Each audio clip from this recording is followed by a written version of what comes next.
Sarah Ferguson dit qu'elle ne se sent plus inhibée par les erreurs de son passé. La duchesse de York a vécu une vie mouvementée qui a parfois suscité la controverse. Descendante d'une famille aristocratique, elle a épousé le prince Andrew le 23 juillet 1986. Cependant, Fergie a trouvé la vie dans la famille royale loin d'être un conte de fées et a dû supporter de longues absences de son mari en raison de sa carrière militaire, ce qui a mis à rude épreuve. Sur leur mariage, la duchesse, 61 ans, s'est retrouvée dans l'eau chaude lorsque des photographies compromettantes d'elle en compagnie de son conseiller financier, le millionnaire texan John Bryant, ont été publiées dans les journaux en 1992. Le duc et la duchesse de York se sont séparés plus tard cette année-là, avant de divorcer officiellement en 1996.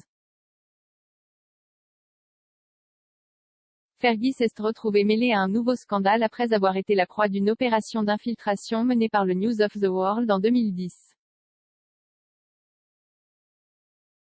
Elle a tenté de négocier une réunion pour 500 000 livres entre un journaliste infiltré se faisant passer pour un homme d'affaires et son ancien mari, le prince Andrew. Dans une interview avec le Daily Telegraph, Sarah a déclaré qu'elle ne se sentait plus contrainte ou définie par ses erreurs passées.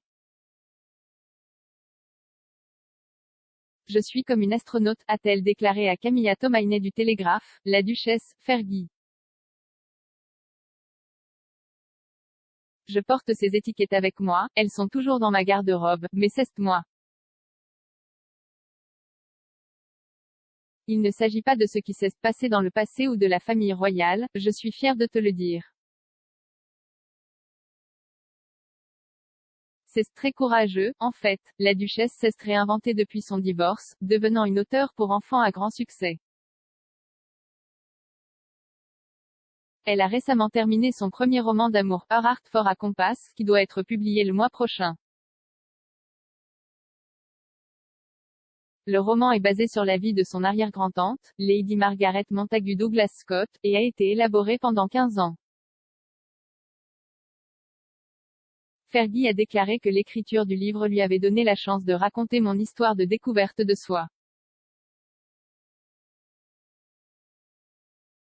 Elle a ajouté, le message principal que j'aimerais que les lecteurs retiennent de l'histoire de Margaret est que peu importe si vous faites des erreurs ou que vous vous trompez, vous continuez et vous vous battez pour ce que vous croyez être votre vérité.